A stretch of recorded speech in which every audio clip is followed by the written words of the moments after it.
தமிழ் திரையுலகில் கதாநாயகர்களுக்கு இடையிலான போட்டி அதிகரித்து வருகின்றமை குறிப்பிடத்தக்கது. இப்பொழுது சிம்புவுக்கும் தனுஷுக்கும் இடையிலான போட்டி ஊடகங்களின் ஹாட் டாபிக்காக காணப்படுகின்றது. இந்நிலையில் சிம்புவின் வாலு திரைப்படத்தில் வந்திருக்கும் ஒரு வசனம் சர்ச்சையை ஏற்படுத்தியிருக்கின்றது. தனுஷின் ரசிகர்களால் அது விமர்சிக்கப்படுகின்றமை குறிப்பிடத்தக்கது. தனுஷ் படிக்காதவன் திரைப்படத்தில் ஒரு வசனம் கூறியிருப்பார், தன்னை மாதிரி பசங்களை உடனே பிடிக்காது, பார்க்கத்தான் பிடிக்கும் என்று. இதே மாதிரி வாலு திரைப்படத்தில் இப்பொழுது ஹன்சிகா சிம்புவிடம் கூறுவதாக, ஒரு சில பசங்களை பார்க்கத்தான் பிடிக்கும், ஆனா உன்ன மாதிரி பசங்களை பார்த்த உடனேயே பிடிச்சிடும் என்று கூறியிருப்பது தனுஷுக்காகவே உருவாக்கப்பட்டிருக்கும் வசனம் என்று தனுஷின் ரசிகர்களால் விமர்சிக்கப்பட்டு வருகின்றது. இந்த நிலையில் தான் சிம்பு கூறியிருக்கின்றார், அந்த வசனத்திற்கும் தனக்கும் எந்த சம்பந்தமும் இல்லை என்று. அந்த வசனம் இயக்குனர் விஜயால் எழுதப்பட்டதாம் வாலு திரைப்படத்திற்காக. எனவே தான் யாரையும் தாக்கி எழுதவில்லை, ஆனால் மற்றவர்களின் கற்பனைக்கு தான் பதில் சொல்ல வேண்டிய அவசியமும் இல்லை என்று கூறியிருக்கின்றார் சிம்பு.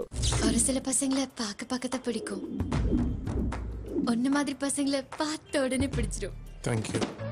உன்னை பார்த்தாலே எனக்கு பிடிக்கல. என்ன மாதிரி பசங்களை பார்த்தா பிடிக்காது, பார்க்க தான் பிடிக்கும்.